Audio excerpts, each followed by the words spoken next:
ఇప్పటికే మనం చూసాం వీళ్ళపైన చర్యలు తీసుకునే దానికి కూడా చాలా సమయం పట్టినటువంటి పరిస్థితి ఉందనేటువంటి విమర్శను కూడా ఇటు ప్రతిపక్షాలు వ్యక్తం చేస్తున్నాయి. దీంతో పాటుగా ఎవరైతే జిల్లాల్లో కూడా ముఖ్యంగా అక్కడ క్షేత్రస్థాయిలో ఎన్నికలపైన ప్రభావితం చూపించే విధంగా వ్యవహరించడం కావచ్చు, లేదా పక్షపాత ధోరణితో వ్యవహరిస్తే ఇక కీలకమైనటువంటి ఘట్టం కూడా నామినేషన్లు కూడా మొగియబోతున్నాయి. కాబట్టి రేపటితో తర్వాత ఇక ప్రచారంలో కావచ్చు, సభలు సమావేశాలు వీటన్నిటితో ఆంధ్రప్రదేశ్లో ఎన్నికల వేడి ఇంకా పెరిగేటువంటి పరిస్థితి. ఈ నేపథ్యంలో పోలింగ్ వరకు కూడా అధికార యంత్రాంగం పనితీరు, అక్కడ వారు వ్యవహరించేటువంటి రోల్ అనేది చాలా కీలకమైంది. ఈ నేపథ్యంలో విమర్శలు ఎదుర్కొంటున్నటువంటి వారిపైన ఎలాంటి చర్యలు తీసుకోబోతున్నారు? ఎలక్షన్ కమిషన్ ఇప్పటికే మనం 8 మంది పైన చర్యలు తీసుకుంది, మరొకరిని ఎన్నికల పరిశీలకులుగా పంపించినటువంటి పరిస్థితి కూడా. కృష్ణ, చెప్పండి, ఆంధ్రప్రదేశ్లో మనం చూడొచ్చు దేశవ్యాప్తంగా ఎన్నికలు జరుగుతున్నప్పటికీ ఆంధ్రప్రదేశ్లో అసెంబ్లీ ఎన్నికలు కూడా జరుగుతున్నాయి. కాబట్టి ఇక్కడ చాలా పెద్ద ఎత్తున కూడా విమర్శలు, ప్రతిరోజు కూడా కంప్లైంట్లు వస్తున్నటువంటి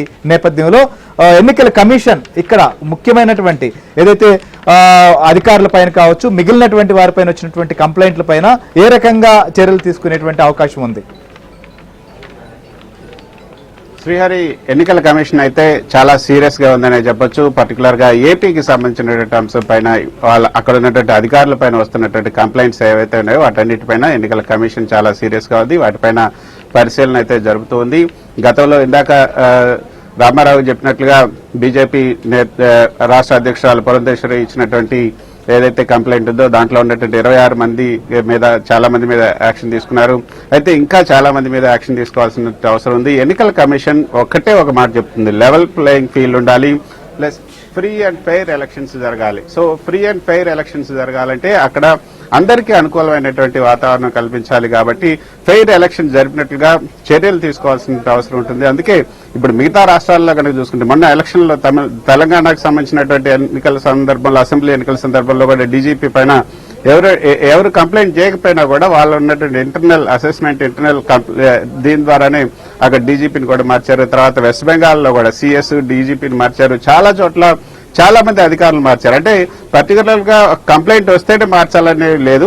కంప్లైంట్ రాకపోయినా కూడా వాళ్ళ వైఖరి, వాళ్ళ పక్షపాత ధోరణి, తర్వాత వాళ్ళు తీసుకుంటున్న చర్యలు ఏంటి, ఇవన్నీ కూడా అక్కడ ఉన్నటువంటి అబ్జర్వర్స్ ఎప్పటికప్పుడు మానిటర్ చేస్తూనే ఉంటారు. అవన్నీ అప్పటికప్పుడు ఎలక్షన్ కమిషన్ కూడా పంపుతూ ఉంటారు. వీటన్నిటిని దృష్టిలో ఉంచుకొని ఎలక్షన్స్ కమిషనర్ అయితే ఖచ్చితంగా చర్యలు తీసుకోవాలి. కానీ మీరు అన్నట్లుగా అబ్జర్వర్స్ కూడా ఉన్నారు, పరిశీలిస్తున్నారు అన్నిటినీ కూడా. అయితే ఇక్కడ మనం చూసాం గతంలో పెన్షన్ల పంపిణీ సందర్భంగా కూడా 36 మంది చనిపోయారని చెప్పి అధికార పార్టీ కావచ్చు, లేదా ముఖ్యమంత్రి కావచ్చు, ముఖ్యులు కావచ్చు మాట్లాడినటువంటి పరిస్థితి, దీనికి ప్రతిపక్షాల మీద నెపం వేసేటువంటి పరిస్థితులు చూసాం. సో ఇలాంటి నేపథ్యంలో ఇక్కడ సిఎస్ పైన కావచ్చు, లేదా పోలీస్ బాస్ పైన అనేక కంప్లైంట్లు వస్తున్నటువంటి నేపథ్యంలో ఇక్కడ ఈ విషయంలో ఏ రకంగా వ్యవహరించే అవకాశం ఉంది? ఖచ్చితంగా శ్రీహరి, ఒక మాట అయితే మనం చెప్పొచ్చు, ఎన్నికల కమిషన్ వర్గాల నుంచి మనకు అందుతున్నటువంటి విశ్వసనీయ వర్గాల నుంచి అందుతున్నటువంటి సమాచారం అంటే సిఎస్ పైన, డీజీపీ పైన ఖచ్చితంగా 1-2 రోజుల్లో చర్యలు తీసుకుంటారన్నది మనకు అందుతున్నటువంటి సమాచారం. ఎందుకంటే వాళ్ళ మీద ఉన్నటువంటి సీరియస్ అలిగేషన్స్ కూడా చాలా ఎక్కువగానే ఉన్నాయని చెప్పొచ్చు. మొన్న కూటమి నేతలు ఎవరైతే ఉన్నారో అరుణ్ సింగ్, తర్వాత జీవీఎల్, అదేవిధంగా కనకమేళ్ళ, వీళ్ళంతా వెళ్లి ఎన్నికల కమిషన్ కి ఇచ్చినటువంటి ఈ యొక్క కంప్లైంట్ లో మొత్తం 8 మంది అధికారుల మీద మొత్తంగా కంప్లైంట్ చేశారు. అందులో మొదటిగా సిఎస్ జవహర్ రెడ్డి ఉన్నారు, డీజీపీ కేవీ రాజేంద్రనాథ్ రెడ్డి ఉన్నారు. తర్వాత మూడో వ్యక్తి పిఎస్ఆర్ ఆంజనేయులు, ఆయన అయితే మార్చారు, డీజీపీ ఇంటెలిజెన్స్ పిఎస్ఆర్ ఆంజనేయులు మార్చారు. 4వ అధికారి Raghuram Reddy, doctor K Raghuram Reddy, IPS IGP in charge of DGP vigilance and enforcement, ఆయన కూడా మార్చారు. తర్వాత Rishanth Reddy, IPS SP counter intelligence, D Vasudev Reddy, IRTS MD AP bureaus, ఇతను కూడా మార్చారు. Vivek Yadav, IAS excise commissioner full additional charge. తర్వాత AV Dharmareddy, executive officer EO TTD, ఈ 8 మంది మీద ప్రధానంగా కంప్లైంట్ చేశారు. అయితే సిఎస్, డీజీపీ మీద చేసినటువంటి కంప్లైంట్ కనుక మనం చూసుకుంటే చాలా సీరియస్ కంప్లైంట్ అనే చెప్పొచ్చు. ఈ కంప్లైంట్ లో జవహర్ రెడ్డి మీద ఇచ్చినటువంటి కంప్లైంట్ లో అయితే జవహర్ రెడ్డిని 6 అంటే ఆయన పైన ఉన్నటువంటి 6 సీనియర్ ఆఫీసర్స్ ను కాదని వాళ్ళని సూపర్ సీడ్ చేసి ఈయన జవహర్ రెడ్డిని సిఎస్ చేశారు. దానికి బదులుగా ఇప్పుడు జవహర్ రెడ్డి ఆయన తన మెయిల్ అంటే ఆయన జగన్మోహన్ రెడ్డికి కావాల్సినటువంటి వాళ్ళందరినీ కూడా ఎస్పీలని, రిటర్నింగ్ ఆఫీసర్స్ ని, ఎస్డిపి వాళ్ళని, వీళ్ళందరినీ కూడా వాళ్ళకి political interest, Jaganmohan Reddy political interest ని ఈయన సేవ్ చేస్తున్నాడు అన్న విషయాలన్నీ కూడా ఇందులో పేర్కొంటూ బోగస్ ఓట్లని చేర్చడం, తర్వాత వైఎస్ఆర్సీపీ వాళ్ళ ఓట్లను తొలగించడం, తర్వాత డిస్ట్రిక్ట్ ఎలక్షన్ కమిషన్ ఆఫీసర్స్ ని స్పెషల్ సమ్మరీ రివిజన్స్ టైంలో కూడా డైరెక్షన్స్ ఇచ్చి మొత్తం దొంగ ఓట్లు చేర్చడం, ఇవన్నీ కూడా జవహర్ రెడ్డి చేశారని దానికి ఆధారాలతో సహా ఇవ్వడం జరిగింది. వీటితో పాటు ఇండివిజువల్ బెనిఫిట్స్ ని డిస్ట్రిబ్యూట్ చేయమని చెప్పి కలెక్టర్స్ కూడా జవహర్ రెడ్డి ఆదేశాలు జారీ చేశారు. స్క్రీనింగ్ కమిటీ సమావేశాలను ఏర్పాటు చేశారు. హౌస్ సైట్స్ పట్టాలకు సంబంధించిన రిజిస్ట్రేషన్లను కూడా దానికి సంబంధించి సమావేశాలను ఏర్పాటు చేశారు. పేరెంట్ టీచర్స్ మీటింగ్ కండక్ట్ చేశారు.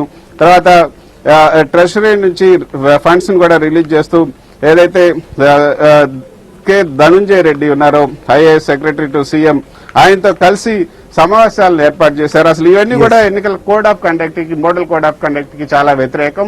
ఇవన్నీ కూడా చేశారు. చాలా లిస్ట్, ఒక జవహర్ రెడ్డికి సంబంధించి చాలా లిస్ట్ ఇచ్చారు. ఇందాక మీరు చెప్పినట్లుగా ఈ పెన్షన్లు ఇంటింటికి వెళ్లి ఇంటింటికి వెళ్లి ఇవ్వకుండా 33 మంది చనిపోవడానికి కారణమయ్యారని కూడా ఇందులో పేర్కొనడం జరిగింది జవహర్ రెడ్డికి సంబంధించి. ఇది చాలా సీరియస్. కాకపోతే ఏంటంటే వాళ్ళు చాలా లాంగ్ రోప్ ఇస్తున్నారు.